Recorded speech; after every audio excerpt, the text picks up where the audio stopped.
बिल्कुल, राकेश जी, एक विषय और चिंता का है। ये तो विदेश और विदेश से जुड़े हुए पहलू है जिसपे भारत की एक छवि पर डेंट लग रहा है और ये सोचने का विषय है विदेश नीति से लेकर देश के तमाम ओहदों पर रहने वाले लोग और प्रधानमंत्री के लिए खासतौर पर। देश में आंतरिक सुरक्षा को लेकर किस तरह की व्यवस्था है? पुलिसिंग कैसे हो रही है खासतौर पे बीजेपी शासित उत्तर प्रदेश में? कहा ये जा रहा है कि संभल का मामला जहाँ पर होली का त्योहार है और उसी दिन जुमे का दिन पड़ रहा है।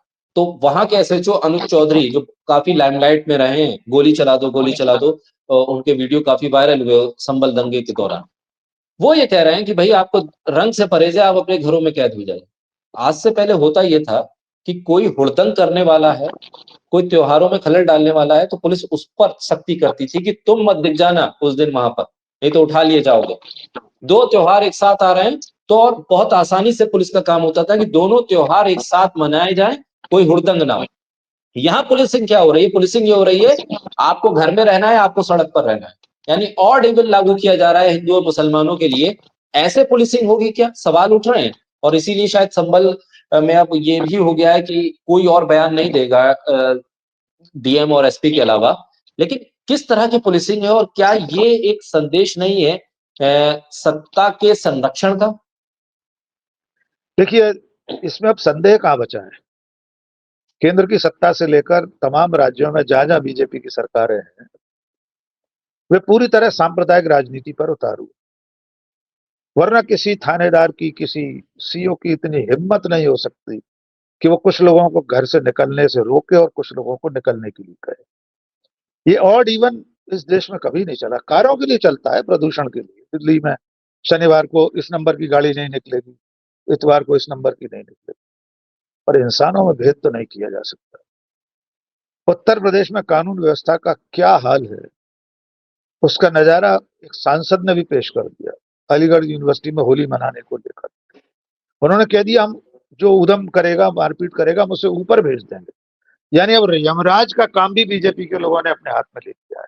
उन्हें सीधे अधिकार है, वे किसी को ऊपर भेज सकते हैं। ये प्रशासन की नाकामी है, ये उसकी असफलता है और मक्कारी है कि सीओ इस तरह माइक पर इस तरह का ऐलान दे, बयान दे कि फला लोग निकलेंगे, फला नहीं निकलेंगे। उसकी तो जिम्मेदारी है, पुलिस की जिम्मेदारी है, प्रशासन की जिम्मेदारी है कि वो हर त्योहार को, चाहे वो किसी भी धर्म का हो, अमन चैन से संपन्न होने की व्यवस्था करे। जो उपद्रवी तत्व होते हैं हर शहर में होते हैं। ऐसा कोई शहर नहीं होगा जहां उस तरह के असामाजिक तत्व या गुंडा तत्व नहीं होते। त्योहारों से पहले इस तरह के गुंडा तत्वों को बॉन्ड ओवर किया जाता है, बॉन्ड भरवाए जाते हैं। उधम करोगे तो दिशा जला वजह कर दिया जाएगा। निगरानी बदमाशों की हाजिरी शुरू हो जाती है थाने में, जो रेगुलर वैसे भी होती है। बाकायदा गिरफ्तार किए जाते हैं, हिरासत में रखे जाते हैं जब तक कि तीज त्योहार संपन्न न हो जाए। ये काम है पुलिस का। पुलिस का ये काम नहीं है कि वो लोगों को घर से न निकलने की हिदायत दे कि आप घर से नहीं निकलेंगे। अरे अगर कोई उपद्रव करे, वो किसी भी धर्म का हो, आप उसके खिलाफ कार्रवाई कीजिए, आपके पास अधिकार है। कानून व्यवस्था कायम करना आपकी जिम्मेदारी है, सिर्फ अधिकार नहीं है, आपके कर्तव्य भी है, आपका फर्ज भी है।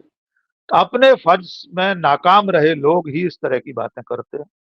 और इस सब के पीछे सिर्फ एक सोच है कि जो सत्ता में बैठे लोग हैं, जो पूरी तरह सांप्रदायिक सोच के लोग हैं, जिनके लिए उर्दू भाषा भी कठमुल्ला बनाने वाली भाषा है, उन्हें खुश करने के लिए, उन्हें संतुष्ट करने के लिए वर्दी में अगर लोग ऐसा करने लगेंगे या प्रशासन की दूसरी कुर्सियों पर बैठे लोग ऐसा करने लगेंगे, तो हमारे समाज का ताना बाना बिखर जाएगा, प्रशासनिक व्यवस्था ध्वस्त हो जाएगी।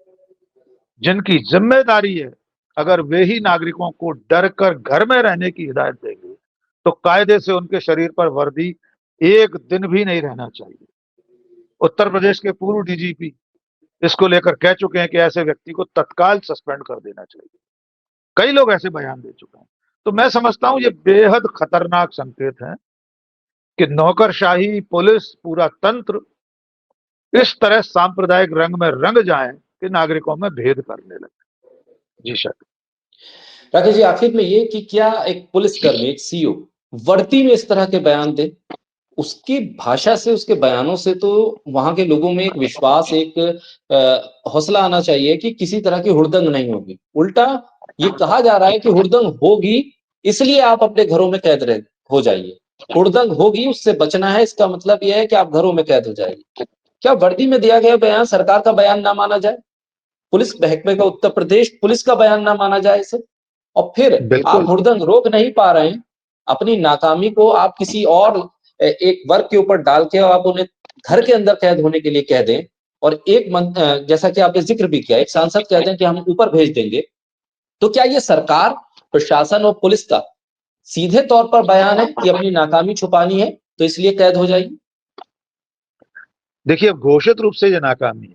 उत्तर प्रदेश की सरकार, वहां का प्रशासन और पुलिस अपनी ड्यूटी करने में नाकाम है।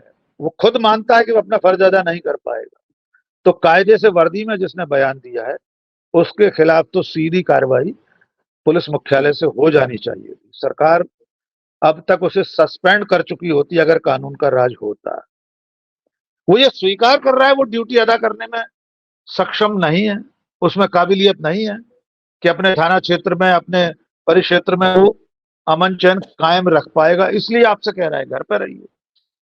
जिसने ये कहा है कि हम सीधे ऊपर भेज देंगे, सांसद, चुना हुआ प्रतिनिधि, उसके खिलाफ भी हेट स्पीच का मुकदमा दर्ज होना चाहिए, उसको भी सलाखों के पीछे होना चाहिए।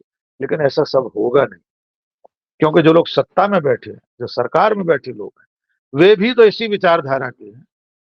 वे भी तो सदन में खड़े होकर कहते हैं भेज दो महाराष्ट्र के विधायक को, हम उसका इलाज कर देंगे। सीधे सीधे असामाजिक तत्वों जैसी भाषा है, शूटरों जैसी भाषा है, अंडरवर्ल्ड के लोगों जैसी भाषा है।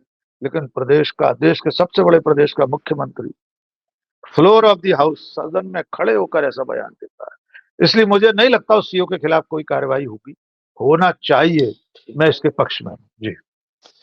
बहुत शुक्रिया राकेश जी, बोलता हिंदुस्तान को समय देने के लिए, हमारे साथ चर्चा करने के लिए बहुत शुक्रिया।